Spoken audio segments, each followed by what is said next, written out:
Hi, this is Joe again with another movie review.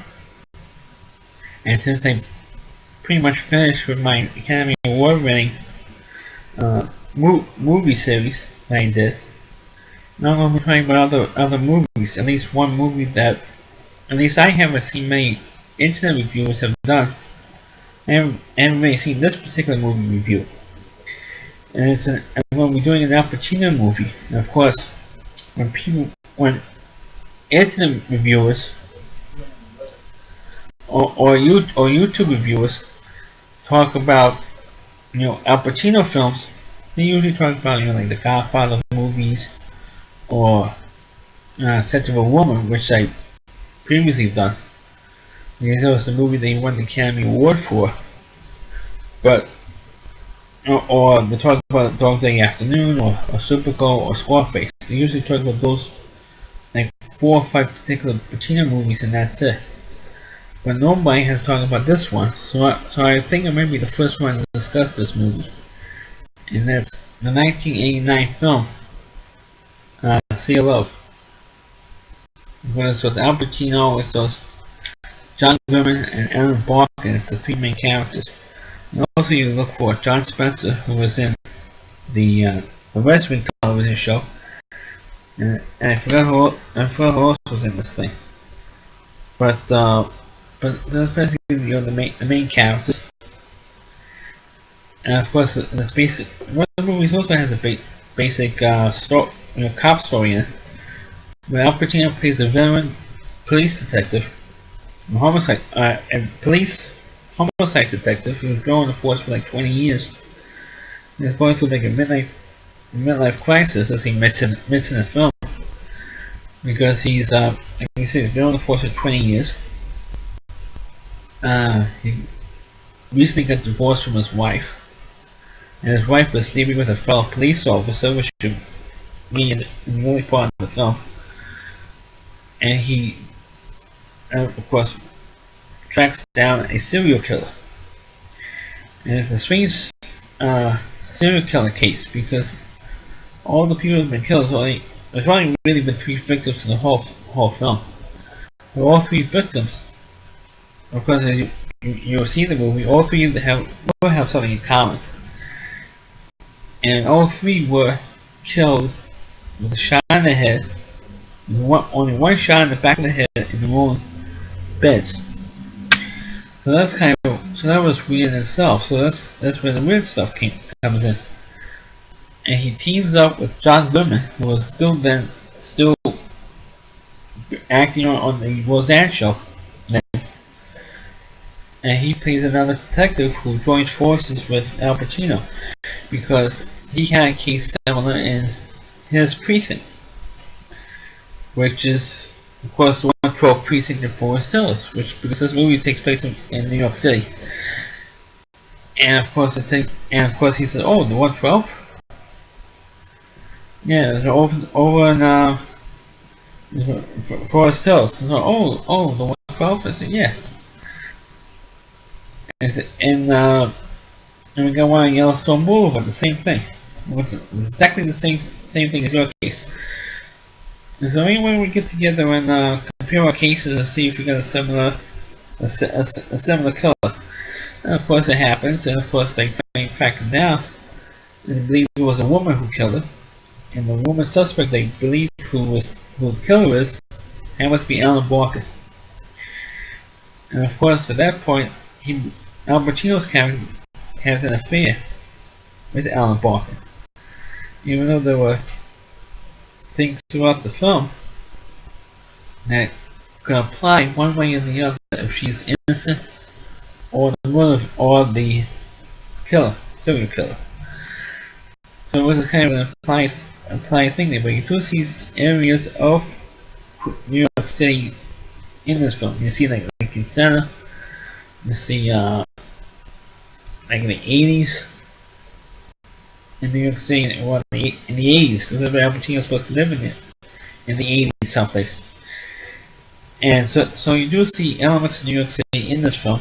And they did get the geography right because for the 112 precinct is the police precinct in the Forest Hills section of Queens. so they got that part right. So it leaves you the suspicion of who the killer is or the serial killer is. But as in terms of a movie, I think it's a pretty good suspense movie, even though it's you knew, kind of know, that Al Pacino and Alan Barker's characters are going to get together in this movie. I mean, it doesn't take a rocket scientist, but to tell you off, there is a particular nude scene in this movie, and in the movie, Alan Barker didn't want to do the nude scene, so they had a body double in it. And of course, in any movie, when there is a nude scene in a movie, if you don't see the actress's face, 9 times out of 10 it's a body double. But unlike Kate Winslet, who you actually see Kate Winslet's body, and then when Kate Winslet does a nude scene, like a Titanic or The Reader, or any other movie that she has done, when she has done a nude scene in, that's actually Kate Winslet in there. She's not using a body double, she's using her own body. She's not ashamed of being nude in front of a movie camera. Unlike most actors, like Julie Roberts, she doesn't do a nude scene. Like a Pretty Woman, she uses a body double. Especially the scenes in the beginning and the scenes where she's out shopping, she has a nude scene. Not a nude scene, but she uses a body double. And so Alan Barker also uses a body double.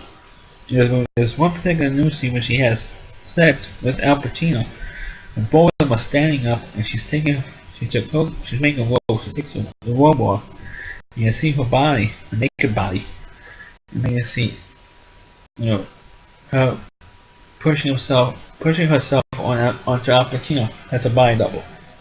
That's not Alan Barker, folks. That was a body double. But as in terms of a movie, the suspense does build in times. And then of course it comes up with a sex scene with Alan Barker just after that, or just before that. But in terms of a film, I think it's about an average cop film, with Pacino giving kind of like an over-the-top performance. But another thing that's interesting about Sea of Love is the fact that this is the very first movie that Samuel L. Jackson was in.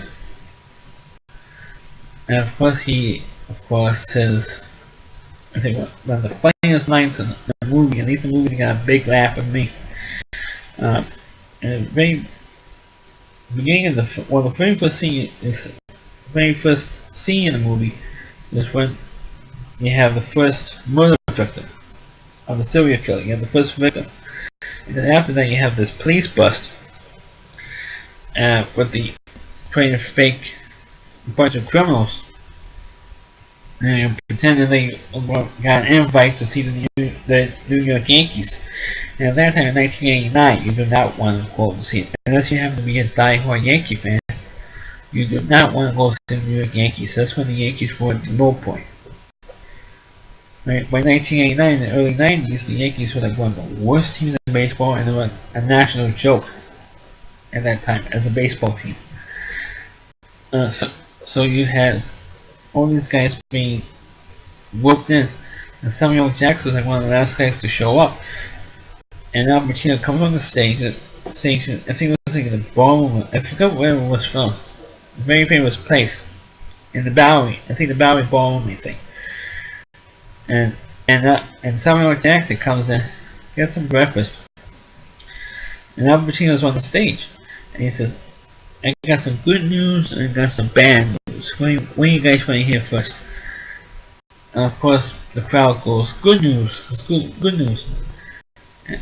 And of course, here comes Samuel Jackson's character, and he says, excuse my language here, fuck that, give up the bad news, homeboy. And of course, the whole crowd goes nuts because he says, fuck that. And of course, bad news wins, and then quickly told them they were all under arrest. And of course, Samuel Jackson says, so what's the good news, homie? Good news is coming out. And that's the guy who's pouring booze into everybody's coffee or orange juice. So that was kind of fighting the bust all these guys.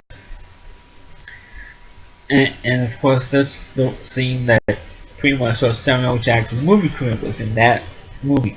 and he does so many movies.